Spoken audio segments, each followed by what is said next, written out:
Most currencies don't collapse in a single dramatic moment. They don't fail on a specific date or disappear after one bad headline. Instead, they weaken slowly, quietly, while daily life appears normal. People still go to work, markets still open, news anchors still say the system is resilient. History shows that monetary systems don't end with chaos first. They end with subtle changes in trust. The US dollar is not collapsing today.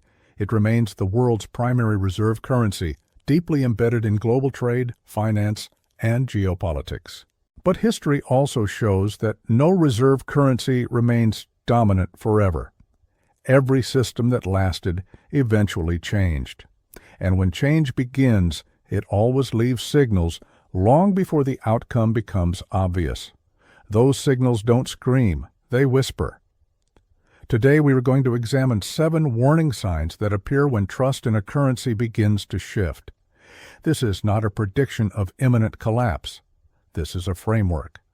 Understanding these signs doesn't create fear. It creates clarity. The first warning sign is when government debt grows faster than real economic productivity. Debt itself is not inherently dangerous. Governments have used debt for centuries to finance wars, infrastructure, and economic expansion. The issue arises when debt stops being a temporary tool and becomes a permanent solution. In healthy systems, debt grows alongside productivity. New borrowing supports investments that generate future income, innovation, or efficiency. In unhealthy systems, debt grows faster than the economy's ability to produce real goods and services. When that happens, borrowing is no longer funding growth. It is funding stability. It becomes a way to prevent contraction rather than create expansion. The United States has reached a point where debt is no longer an occasional response to crisis. It is a structural feature of the system. Each slowdown requires more intervention than the last. Each crisis demands larger responses. Over time, markets begin to understand that future obligations are being pushed forward rather than resolved. Confidence doesn't vanish overnight, but it begins to erode. The second warning sign is a change in foreign demand for U.S. debt. The dollar's global power depends on one crucial fact: the rest of the world chooses to hold it.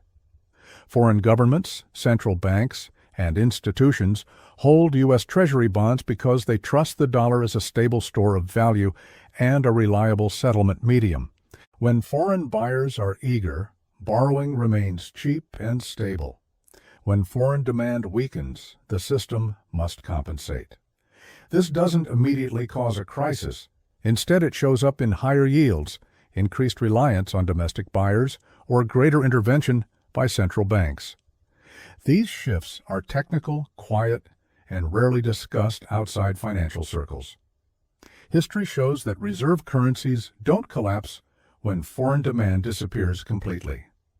They weaken when that demand becomes conditional.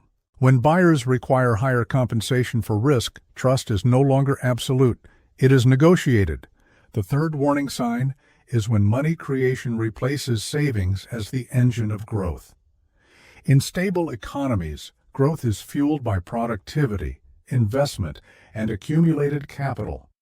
Savings represent deferred consumption, allowing resources to be allocated efficiently over time. When savings decline and credit expansion takes over, the system becomes fragile. Credit-fueled growth can appear strong for years. Asset prices rise, consumption remains high, but underneath the surface, resilience declines.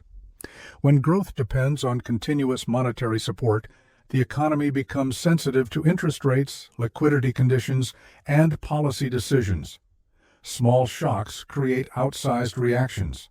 Every major currency decline in history followed this transition, not because money creation is inherently evil, but because over-reliance on it reduces flexibility. Once the system requires constant support to function normally, it loses its ability to absorb stress naturally. The fourth warning sign is when asset prices rise much faster than wages. This signal is often misunderstood as a sign of prosperity. Stock markets reaching new highs and real estate prices surging can create the illusion of wealth. But when incomes fail to keep pace, the distribution of growth becomes distorted. This gap reveals where new money is flowing. It flows first into financial assets, not wages. Over time, this creates inequality, not just in wealth, but in opportunity. Those who own assets benefit. Those who rely on income fall behind. The system becomes increasingly dependent on asset inflation to maintain confidence.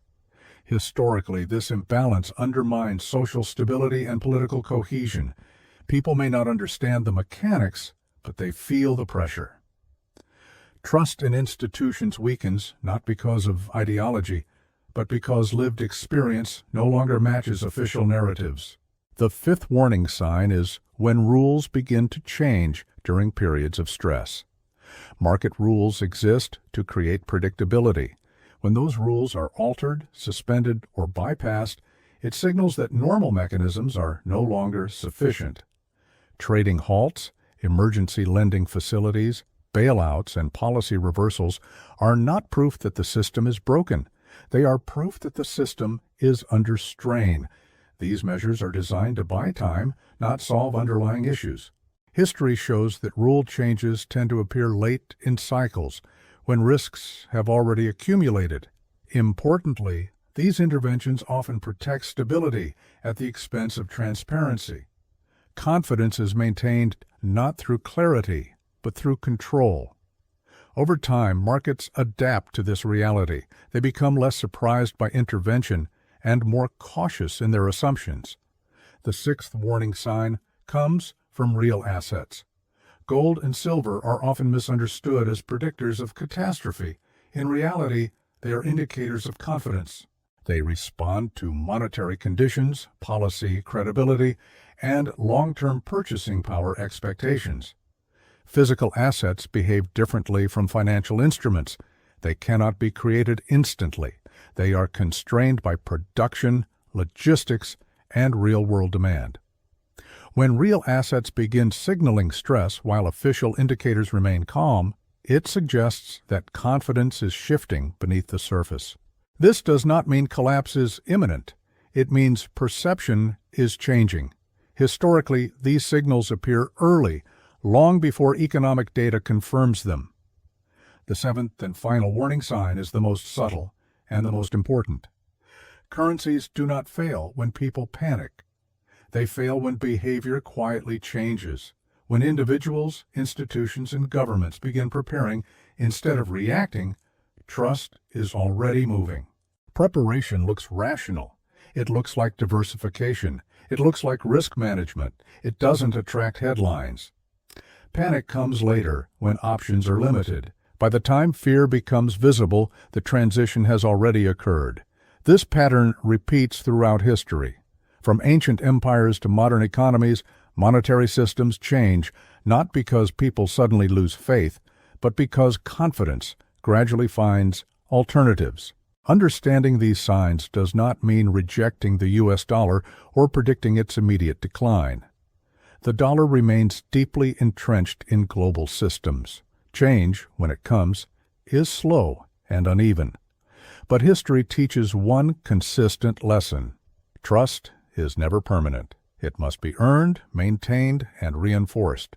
When debt grows faster than productivity, when foreign demand becomes conditional, when money replaces savings, when assets outpace wages, when rules change under stress, when real assets signal early, and when behavior shifts quietly, the system is under pressure. Not collapsing, not failing, but changing. Understanding systems allows you to see past noise and emotion. It replaces fear with perspective. Preparation is not pessimism. It is clarity. In the next video, we will explore a question that sits at the center of the entire system.